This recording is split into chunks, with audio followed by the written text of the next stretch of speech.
ದೇಶದ ಪ್ರತಿ ಮನೆಗೂ ವಿದ್ಯುತ್ ಸಂಪರ್ಕ ಒದಗಿಸಬೇಕೆನ್ನುವ ದೇಶದ ಪ್ರಧಾನಿಯವರ ಆಶಯಕ್ಕೆ ಅಧಿಕಾರಿಗಳ ನಿರ್ಲಕ್ಷ್ಯ, ಜನಪ್ರತಿನಿಧಿಗಳ ಬೇಜವಾಬ್ದಾರಿ ಅಡ್ಡಿಯಾಗುತ್ತಿದೆಯೇ ಎನ್ನುವ ಪ್ರಶ್ನೆ ಮೂಡಲಾರಂಭಿಸಿದೆ. ಇದಕ್ಕೆ ಒಂದು ತಾಜಾ ಉದಾಹರಣೆ ದಕ್ಷಿಣ ಕನ್ನಡ ಜಿಲ್ಲೆಯ ಪುತ್ತೂರು ನಗರಸಭಾ ವ್ಯಾಪ್ತಿಯಲ್ಲೇ ಇದೆ. ಕಳೆದ 35 ವರ್ಷಗಳಿಂದ ಪುತ್ತೂರು ನಗರದ ಮಧ್ಯಭಾಗದಲ್ಲಿ ವಾಸಿಸುತ್ತಿರುವ ಕುಟುಂಬವೊಂದು ವಿದ್ಯುತ್ ಸಂಪರ್ಕಕ್ಕಾಗಿ ಹಲವಾರು ವರ್ಷಗಳಿಂದ ಕಚೇರಿ ಅಲೆದಾಡುತ್ತಿದೆ. ದೇಶದ ಪ್ರತಿ ಹಳ್ಳಿಯನ್ನು, ಮನೆಯನ್ನು ವಿದ್ಯುತ್ನಿಂದ ಸಂಪರ್ಕಿಸಬೇಕು ಎನ್ನುವ ಆಶಯ ದೇಶದ ಪ್ರಧಾನಮಂತ್ರಿಯವರದ್ದಾಗಿದೆ. ಈ ನಿಟ್ಟಿನಲ್ಲಿ ಈವರೆಗೆ ವಿದ್ಯುತ್ ಕಂಬಗಳನ್ನು ಕಾಣದ ಹಲವಾರು ಹಳ್ಳಿಗಳಲ್ಲಿ ಇದೀಗ ವಿದ್ಯುತ್ ದೀಪಗಳು ಉರಿಯಲಾರಂಭಿಸಿದೆ. ಆದರೆ ಪ್ರಧಾನಿಯವರ ಈ ಆಶಯಕ್ಕೆ ಕೆಲವು ಕಡೆಗಳಲ್ಲಿ ಅಧಿಕಾರಿಗಳ ನಿರ್ಲಕ್ಷ್ಯ, ಜನಪ್ರತಿನಿಧಿಗಳ ಉದಾಸೀನತೆ ಅಡ್ಡಿಯಾಗ್ತಾ ಇದೆ. ಅತ್ಯಂತ ವೇಗವಾಗಿ ಬೆಳೀತಾ ಇರುವ ದಕ್ಷಿಣ ಕನ್ನಡ ಜಿಲ್ಲೆಯ ಪುತ್ತೂರು ನಗರದ ಮಧ್ಯಭಾಗದಲ್ಲೇ ಕುಟುಂಬವೊಂದು ಕಳೆದ ಹಲವಾರು ವರ್ಷಗಳಿಂದ ವಿದ್ಯುತ್ ಸಂಪರ್ಕವಿಲ್ಲದೆ ಕತ್ತಲಲ್ಲೇ ಜೀವನ ಸಾಗಿಸ್ತಾ ಇದೆ.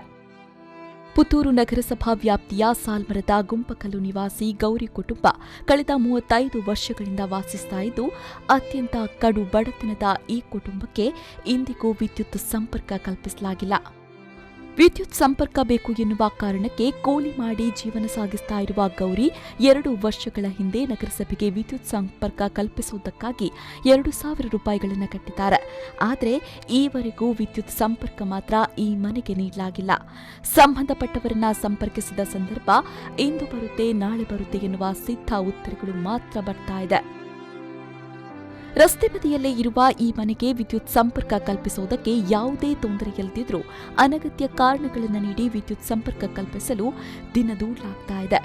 ಗೌರಿಯವರ ಜಾಗವನ್ನೇ ಬಳಸಿಕೊಂಡು ವಿದ್ಯುತ್ ತಂತಿಗಳನ್ನು ಜೋಡಿಸುವ ಅವಕಾಶವಿದ್ರೂ ಕೂಡ ಬೇರೆ ಮನೆಯವರ ಜಾಗದಿಂದ ವಿದ್ಯುತ್ ಕಂಬಗಳನ್ನು ತರುವ ಪ್ರಯತ್ನಗಳು ನಡೆದಿದೆ.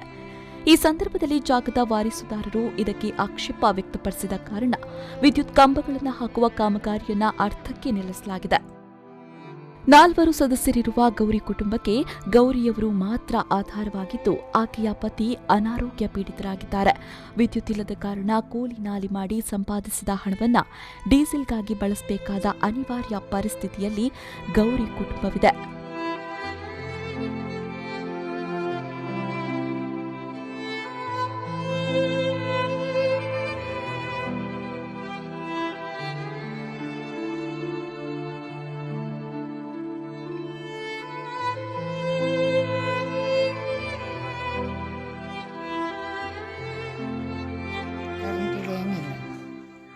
ಎರಡು ವರ್ಷ ಆಯ್ತು, ಏನು ಮಾಡಿಲ್ಲ.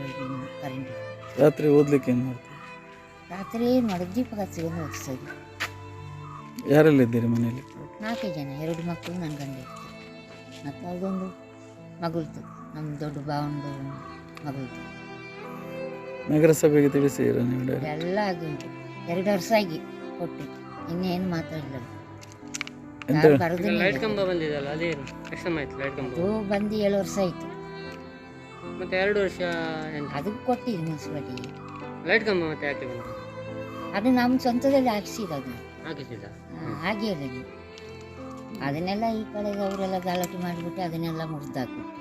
ಇನ್ನೂ ಆ ಕಡೆ ಕಮ್ಮ ಉಂಟು, ಹಾಕಿರಲ್ಲ. ಯಾಕೆ ಮುರಿದಾಕಿ? ಅವರು ಬೇಕಾದ್ರೆ ಜಗಳ ತೆಗೆದು ಡೀಸೆಲ್ ಹಾಕಿದ ದೀಪದಲ್ಲೇ ಕತ್ತಲು ಕಳೀತಾ ಇರುವ ಈ ಕುಟುಂಬದಲ್ಲಿ ಶಾಲಾ ಶಿಕ್ಷಣ ಪೂರೈಸುವ ಮಕ್ಕಳೂ ಇದ್ದಾರೆ. ಪ್ರತಿದಿನವೂ ಡೀಸೆಲ್ ದೀಪದ ಹೊಗೆಯನ್ನು ಸೇವಿಸ್ತಾ ಇರುವ ಕಾರಣ ಕುಟುಂಬದ ಆರೋಗ್ಯದ ಮೇಲೂ ಪರಿಣಾಮ ಬೀರಲಾರಂಭಿಸಿದೆ. ಏನು ಸಮಸ್ಯೆ ಆಗ್ತದೆ? ಇದು ದೀಪ ಇದೆಲ್ಲ, ಇದು ಹೊಗೆ ಕಣ್ಣಿಗೆ ಹೋಗಿ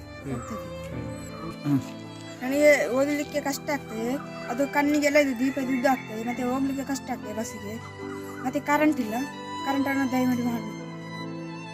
ನಗರಸಭೆ ಚುನಾವಣೆ ಆಗಮಿಸುವ ಸಂದರ್ಭದಲ್ಲಿ ಈ ಮನೆಗೆ ಭೇಟಿ ನೀಡುವ ಜನಪ್ರತಿನಿಧಿಗಳು ವಿದ್ಯುತ್ ಸಂಪರ್ಕದ ಭರವಸೆಯನ್ನೇನೋ ನೀಡಿ ಹೋಗ್ತಾರೆ.